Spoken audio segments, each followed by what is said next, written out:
How do you deal with angry people? Well, first off, I have to realize I have anger inside of me that needs to be dealt with first, right? And and for me, for my process, I've had to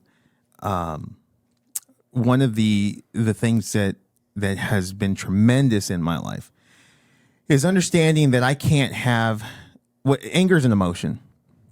And we all have a variety of different emotions, but to allow those emotions to linger, even the best emotions, if you're resting on that emotion, it's not going to be healthy long term. And so in recovery, they taught me that anger was the one thing that was blocking me from the power of God, and anger was the cancer that was spreading into all forms of spiritual disease. Okay. And it was because of harboring resentments. And so I remember sitting down with my counselor, like I'm sitting down with you, and I said, "Hey, I don't have any anger." And he just smiles, I said, "I'm a Christian. I've forgiven them. I'm perfect. Yeah, I've been baptized. I've been baptized in the water by the Spirit."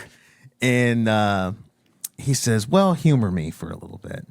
He goes, "Why don't you write down every person, place, or thing you've ever been angry with and make a list?" And I said, "Okay." He says, "Even if you're not angry with them anymore, write the list down."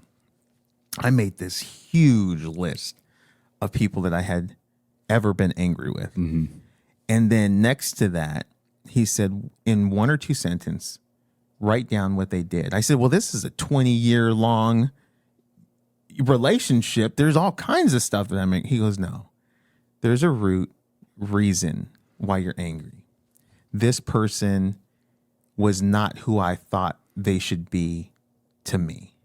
They could have done 1,000 things, but in my mind, the root is this person isn't who I wanted them to be in my life, and I've kept them in my life."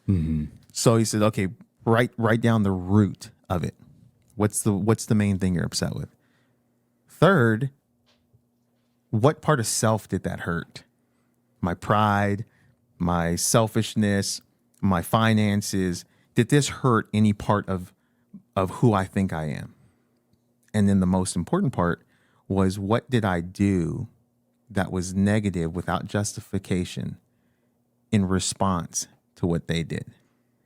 And then it gets to the point where I realized that I was just as sick as the people that had hurt me. And they had no way of escape, but here I am going through the process of escape. And then realizing, like, people say, "Well, we're all sinners saved by grace." Well, you start to realize that we all have similar things.